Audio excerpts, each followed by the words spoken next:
I believe that our reporter Mariska Botha, in fact, is at the city centre in Cape Town, just to bring us the latest there. So just before we go to Mariska, Dr. Imran Bakis, they're in conversation with us. We'll continue that in just a bit. But Mariska, good evening. Talk us through what's happening on your end. We're obviously looking at how some of the voting stations have closed, but really where you are, what have been some of the key issues, some of the sentiments echoed from those who've come out to make their mark, and really where to from here at this point?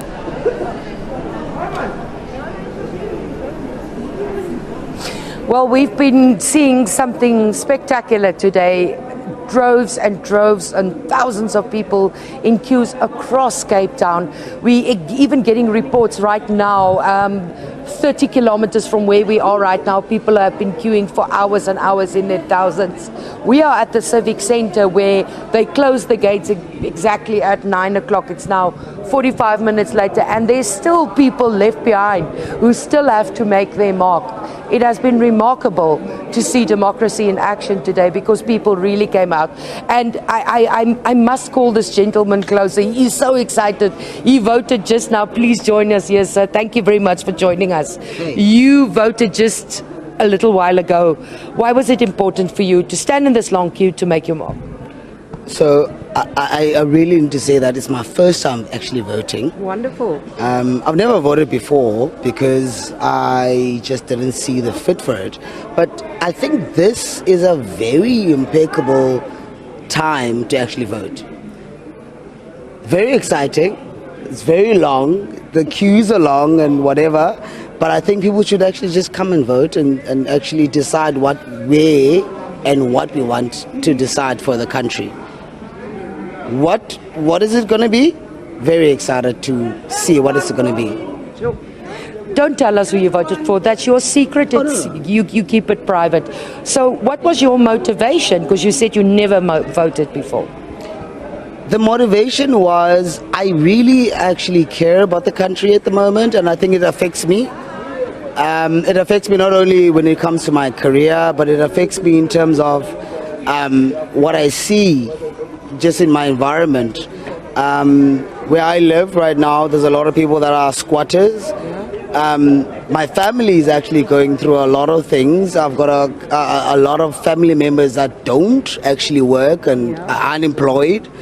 And I just think that we do need some leadership and some drive, or someone that's gonna have just us in mind. Can we have someone that just cares about us? Like, is that too much to ask for? So I'm just looking for people that actually just are gonna really care about us, and that are just going to want to have the country's best interest in heart. That's all we want. Politics are politics. I actually don't want politics. I'm tired of it. I just want people.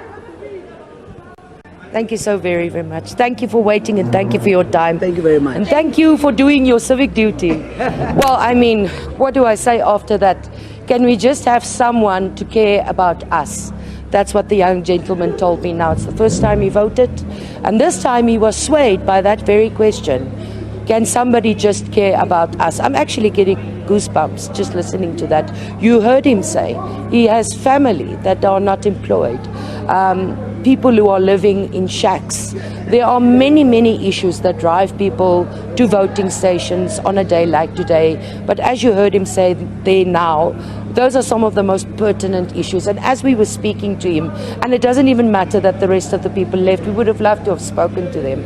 But what he said there is very, very poignant, that brought this young man here today to queue for hours and hours to make his mark. And that is what we've seen across the Western Cape. And as I'm speaking, several kilometers from here, there's other voting stations where people are still waiting. And the most beautiful thing that we saw is that people were peaceful, they were calm, they were chatting to each other. We even saw people bringing their children with to experience this. We even had a small family with a dog that came to cast their ballot. But it was truly a privilege today to see democracy in action, certainly here in the Western Cape, in Cape Town, on the Cape Flats where we were earlier, and now tonight here at the Civic Centre as the last people made their way inside to cast that all-important ballot.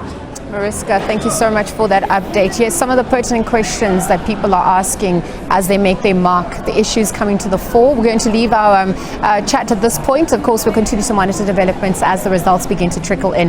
Mariska Botha there for us at the city centre in Cape Town.